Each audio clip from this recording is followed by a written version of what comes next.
Si las mujeres no tienen suficientes presiones por ser mujeres, a partir de los 30 años, pues las cosas se ponen todavía peor. Las presiones se multiplican por 3, por decir un número, y se centra sobre todo en un aspecto, el de la maternidad. La sociedad empieza a exigir explicaciones y no decimos nada los entornos más cercanos. Y las coacciones ya no son de guasa.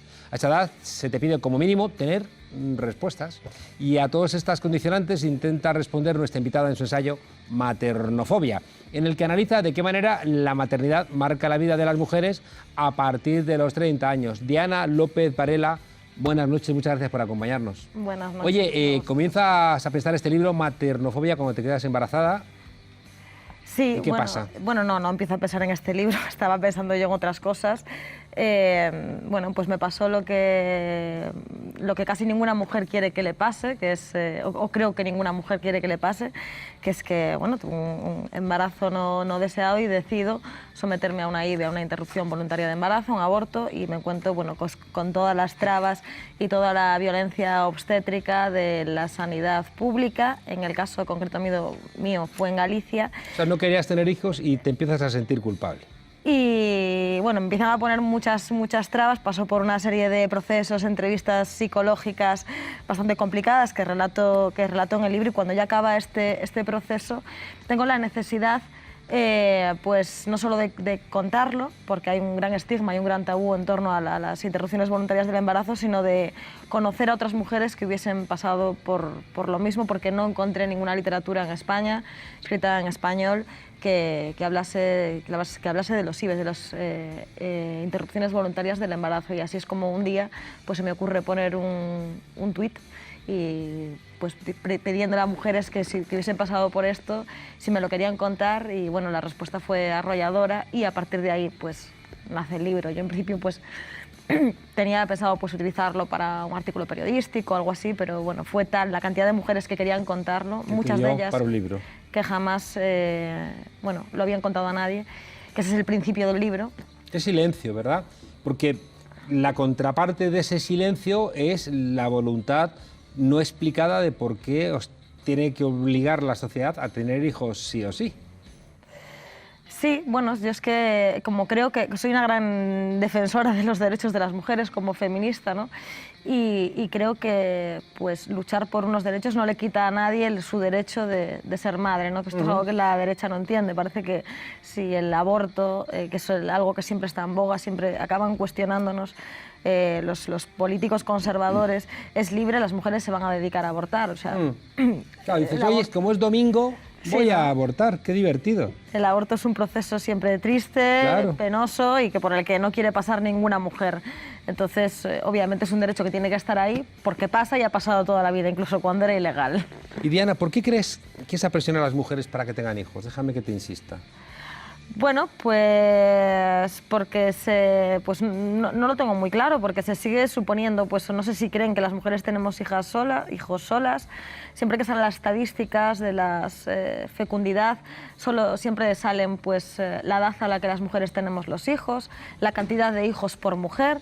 Parece que los hombres no existen en esta ecuación, y yo creo que la causa es para, bueno, devolvernos de vuelta a nuestras casas, que es donde el sistema capitalista funciona de maravilla con el trabajo invisible y no remunerado de las mujeres, mientras cercena pues el estado del bienestar. Pues sí, por ejemplo. Sí, ese es el argumento, ¿no?, de Silvia Federici, ¿no? Es decir, que los arranques del sistema capitalista había que quemar a las brujas porque eran mujeres libres, conocían en el campo las hierbas abortivas, tenían sexo no vinculado a la reproducción, y había que quemarlas para llevaros a las mujeres disciplinadas al trabajo doméstico y a la reproducción, que fue esencial, ¿no?, para el propio desarrollo capitalista y para construir un país que no es un país para coños, ¿no? Que fue una de tus obras, ¿no?, de teatro breve, exitosa, ¿no? Sí. O sea, que llevas mucho tiempo, digamos, con esta mirada comprometida con las mujeres. Sí, bueno, yo empecé en el activismo en el año 2013, curiosamente a través de la plataforma galega polo dereito ao aborto, cuando conseguimos muy felizmente las feministas cargarnos al pobre ministro de Justicia, y nos cargaremos a todos los que vengan después si insisten en quitarnos nuestros derechos, y a partir de ahí estuve siempre en el activismo feminista, y como periodista pues empecé a y como creadora y como guionista, pues empecé a utilizar todos los recursos y los conocimientos que iba adquiriendo pues para hacer cultura destinada a concienciar en igualdad de género y en feminismo. Cuando anunció Gallardón y aprobó el anteproyecto del gobierno, ¿no?, de retrotraer el derecho al aborto de 30 años, me acuerdo que hubo unos, diría incluso algunos meses de shock, ¿no?, donde no había una respuesta. Había algunas mujeres mayores que protestaron, pero las mujeres jóvenes como que no entendían qué demonios estaba pasando hasta que se activó el movimiento y se mandó a Gallardón a donde pertenece, es decir, al basurero de la historia. Es que yo creo que no éramos muy conscientes, como las mujeres de mi edad, de mi generación, las mujeres de 30 años, de 20 y pico, hemos nacido ya con ciertos derechos, que no privilegios, sino derechos, pues no reparábamos en que esto se podía perder de la noche a la mañana. Y entonces cuando yo empecé a entrar en el activismo y empecé a manifestarme, recuerdo a aquellas mujeres de 50 y pico, 60 años, que me decían, muy desmoralizadas, porque iban muy pocas mujeres jóvenes a aquellas primeras manifestaciones, pues me decían, es que no lo entendemos, porque nosotras ya somos menopáusicas, no necesitamos este derecho, estamos luchándolo por vosotras, ¿no? Así que es importante que tanto tú como las mujeres de tu generación sigáis saliendo a la calle. Además, yo creo que ahora las mujeres de mi generación, las mujeres adultas jóvenes, nos hemos olvidado de las adolescentes, que todavía no pueden abortar, porque es algo que eso sí se quedó de la ley del Partido Popular, ¿no?, de que es obligatorio pues, que los padres tengan conocimiento de que una chica de entre 16 y 18 años quiere interrumpir un embarazo no deseado. Diana, una de las cosas que queremos haber identificado es un diálogo intergeneracional entre abuelas, madres, hijas y nietas. En el libro tuyo en concreto está ese diálogo. Bueno, yo hablo mucho y escribo mucho en general de mi madre, porque yo, aparte de, bueno, el aborto digamos que es como el punto de partida de este libro, pero luego me cuestiono, claro, ¿por qué no tenemos hijos? Realmente es algo asombroso que seamos las europeas que más tarde tenemos hijos, que tenemos los menos número de hijos por mujer, y ese diálogo que a mí se me dio con mi madre, que ella ha sido una madre joven, a veces me pregunto, ¿qué nos habrán contado nuestras madres? Y eso cuestiono en el libro, ¿qué hemos visto, qué nos han contado y qué hemos visto en nuestras casas para que no queramos tener hijos, para que exista ese rechazo colectivo a la maternidad? ¿O qué miedos tenemos a perder ciertas cosas que conseguimos gracias a ellas, que ellas no tuvieron, sabiendo que lo sacrificaron todo pues a favor de la maternidad, ¿no? Y yo creo que ahí hay que preguntarse un poco qué es lo que pasa para que las mujeres españolas pues tengamos tan pocos hijos y los tengamos tan tarde. ¿No? Oye, ¿los hombres somos egoístas? ¿Se es demasiado permisivo con nosotros? Yo me escandalizo constantemente de mi condición de hombre. Creo que tengo una cierta sensibilidad, pero yo me miro en el espejo y digo, Juan Carlitos, eres un machirulito. Yo creo que los hombres sois unos privilegiados y a veces no os dais cuenta de que habéis nacido con el privilegio entre las piernas, ¿no? No os dais cuenta, y esto afecta a todo. Desde luego afecta, bueno, pues, a la maternidad y a la paternidad. El principal factor para no tener hijos en España es el tema de la precariedad laboral y de la conciliación. O sea, las mujeres regalamos más de 26 horas de trabajo no remunerado para que los hombres puedan triunfar muchas veces en sus empresas y tener éxito. Tienen a una esclava doméstica en su casa, la obrera del obrero, pues facilitándole la vida. Y creo que muchas veces pues, no son conscientes, y a veces creo que no quieren ser conscientes, porque esto es inevitable que para que perder un privilegio. Tengamos determinados derechos, algunos tienen que perder unos privilegios, ¿no? Por eso yo estoy muy a favor, y esto es un debate en el feminismo también, de los permisos iguales intransferibles, que espero que lleguen de una vez para que las empresas dejen de elegir sistemáticamente a los hombres. Lo ha hecho solamente, de una manera muy evidente, Pablo Iglesias, siendo candidato a la presidencia del gobierno, y las críticas eran brutales. ¿Qué haces? Regresa, no hagas el imbécil, estás sacrificando, eres el candidato a presidente de gobierno. Él aguantó, pero las presiones me consta que fueron muy fuertes para que interrumpiera, lo que implicaba que su compañera, Irene Montero, tenía que haber ido a cuidar a los hijos. Yo creo que estuvo bien lo que hizo, pero luego también creo que se colgó muchos galones por haber hecho lo que las mujeres hacen normalmente sin ser recibidas entre vítores y aplausos. Creo que es un ejemplo, y creo que además que los hombres de la izquierda tienen ya si los hombres tienen la responsabilidad, pues los hombres de la izquierda todavía más.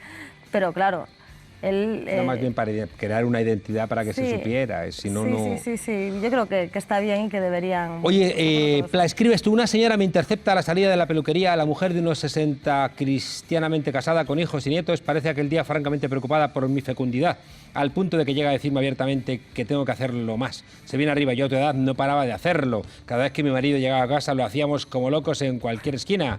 Voy al médico, en la sala de espera me encuentro una conocida madre de varios hijos que tienen la necesidad de recordarme que no deje pasar lo de los niños.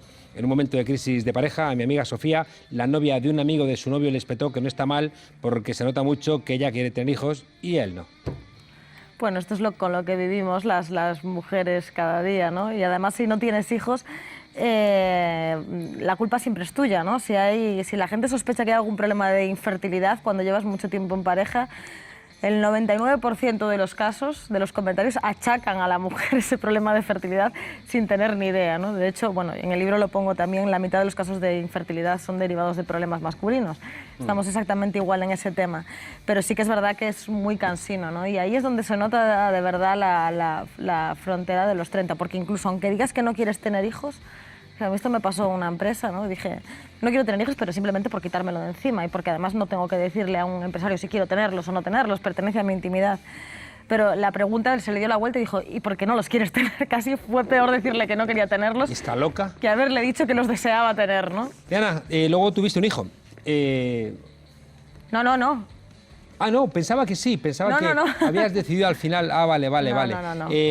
Pero en cambio, sí que cuando una mujer tiene un hijo, es verdad que pierde mucha libertad, ¿no? pierde muchos espacios, al mismo tiempo que existe esa sensación contradictoria.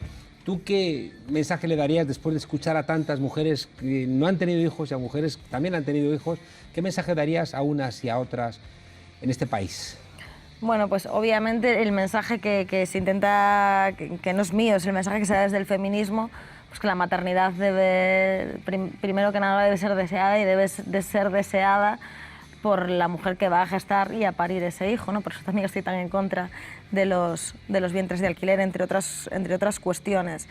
Y después, que en el caso de parejas heterosexuales, que pongan las pilas en casa y que sobre todo que luchen en sus empresas y que entren en los sindicatos para exigirles a sus compañeros que la conciliación es cosa de todos y de todas, ¿no? Porque las medidas de conciliación, curiosamente, siempre están destinadas a que seamos las mujeres las que conciliemos y esto no puede seguir siendo así.